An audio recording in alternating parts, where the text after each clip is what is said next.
Welcome to LIS759 Digital Libraries. In this session, we are going to have a short overview of the creating metadata portion of your digital collections assignment. So in general, what I want you to do for this assignment is to create 3 different kinds of metadata. The first 2 kinds are both descriptive. I want you to create a mods record and a Dublin core record for each of the objects in your collections. So if you have a collection of art objects, you will create a mods record and a Dublin core record for each of your art objects. If you have a collection of photographs, you will create a mods record and a Dublin core record for each one of your photographs.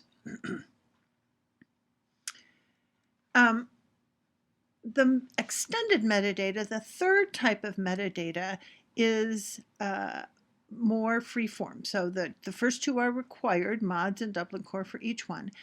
But for the third type, it can be dependent on the type of materials that you have and your interests.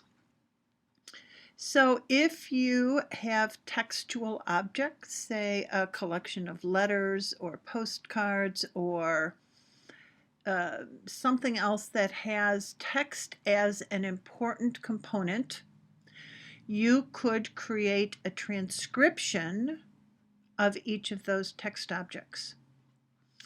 That means you could basically type up everything. Some of you are doing book-like materials.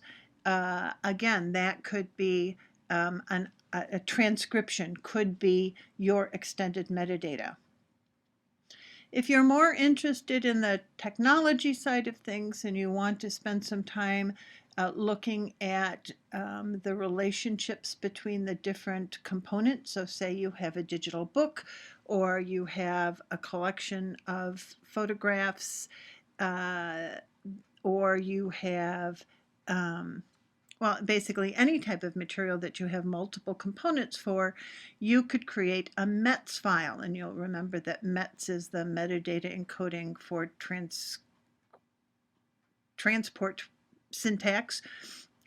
This is the metadata format for controlling the relationships between objects. You can do it for any kind of object. It's primarily good for paged objects. It's a bit futzy. There aren't any great tools for doing this, so you'd have to do the encoding by hand. Another option is VRA core, which is, we talked about, this is the set of the standard for describing art objects or photographic objects.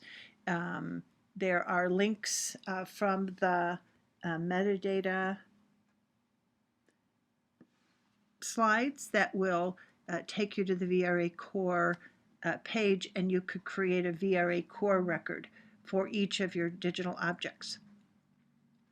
You could, if you'd like, make a map of your objects. So if you have a collection of photographs that were taken over a geographically dispersed area, say you had, some at a beach and some at a mountain and some at a building in a certain city and others in a different city, you could encode all of those objects geographically with zip codes or other geographic information and build a map, just like you did for your geospatial for our previous session. If you're really ambitious, you might want to try TEI or EAD. But for most of you, it would be simple to either do VRA core for your objects, a map for your objects, or transcripts. If you have questions, please send me a message.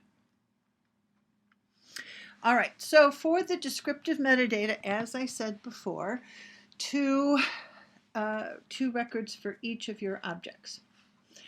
I would like you to follow best practice, but it does not, I don't expect, this is not a metadata class, so I'm not expecting you to be perfect, and I'm not expecting you to fill in every single field in the records. You should certainly have a meaningful title that is descriptive, that gives context, a meaningful description that is different from the title.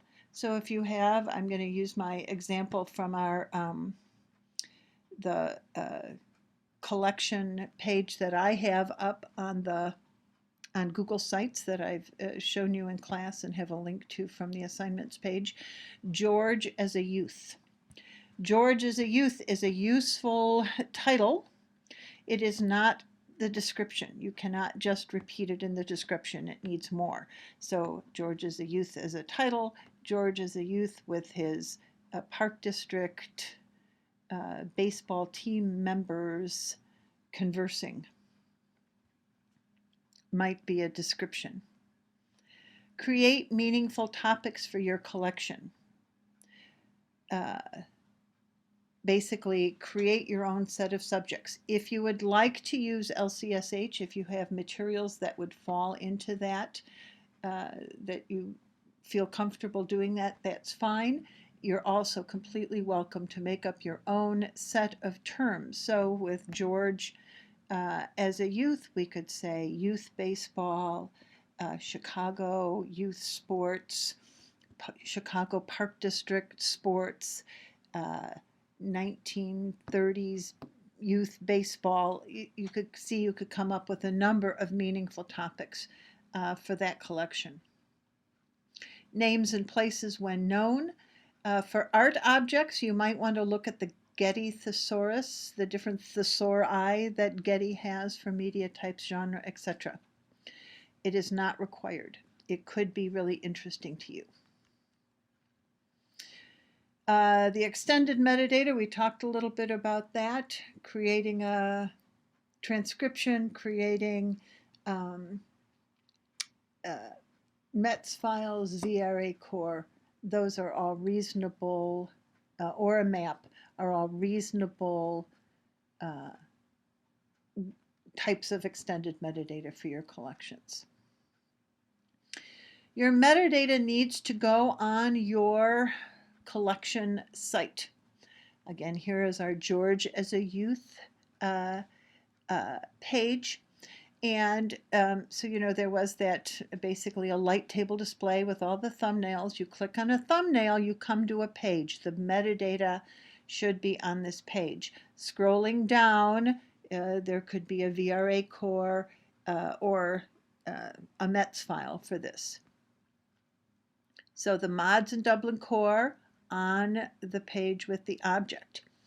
Some of you may have collection level metadata rather than object level metadata for your extended metadata. So if you are using VRA core, that's an object level, so put it on this page. If you do something like a transcription for the whole document, that could go on the front page. If you have a map for the whole collection, that could go on the front page. You might on each individual page put a link to the map so that you could see that particular object, but that's not required. So decide if your extended metadata is object level. If so, it goes on the page with the that shows the image of the object, or if it's collection level and then it goes at a higher level in your website. When we last met, which feels like a very long time ago, you created some records using this Dublin core generator website. The link is here on this set of slides. The link is also available in the metadata set of slides. If you have questions about what a field means, there's a little question mark, and the definition of that field would pop up. You have a great deal of latitude in describing things in Dublin core. I am not going to necessarily hold you to the one-to-one rule. Most digital libraries describe both the physical object and the digital object in one Dublin Core record. Otherwise, there's just so many records and people get confused. So the title of the object, the creator, you can have the creator of the digital object, you can have the creator of the original object if you know it. Subjects, description. If you want to use a publisher, you can. A contributor could be the creator of the digital object. There is so much flexibility in Dublin Core that if you've made reasonable choices, it will be fine. It will be fine. You'll get the output here and put that output on your web page. Mods is a little trickier. It's more MARC-like in its form. This is a link to the mods elements description. This is a link to examples of mods records. If this tool feels too burdensome to you, you could use the mods example and update that, copy and paste it and update that. I would not object to that in the least. This is the only mods tool that I have found that work. If you find a mods tool that you like better than this, please let me know. I would be thrilled. I just went looking again today and couldn't find anything. When you pull up this, this system, you're going to get pulled through a couple of mandatory fields that you will type in. You are not obligated to do any of this typing. I am not going to, again, my goal is for you just to get some experience thinking about metadata for digital collections, not to have the absolutely most perfect records. You do not need to have a name authority. You put the last name, the first name. These tools for, if you have dates, that's super. If you don't have dates, it's fine. You have to click on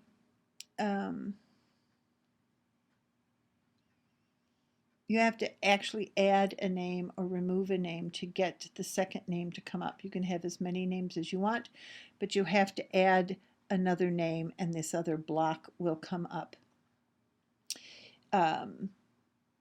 Doing the header, the title information, the name information, a description, the description of the object, subjects, related items if you have them, identifiers. You don't have to fill out every field, but enough to make it useful. Enough to make it useful. And you know these collections, you know the data you have. So you will make these types of choices. Again, you will put this data on your web page. I found that this does not work as well in Firefox as it does in Chrome. So if you come if you open this up in Firefox and you have troubles with it, I did today, try Chrome instead.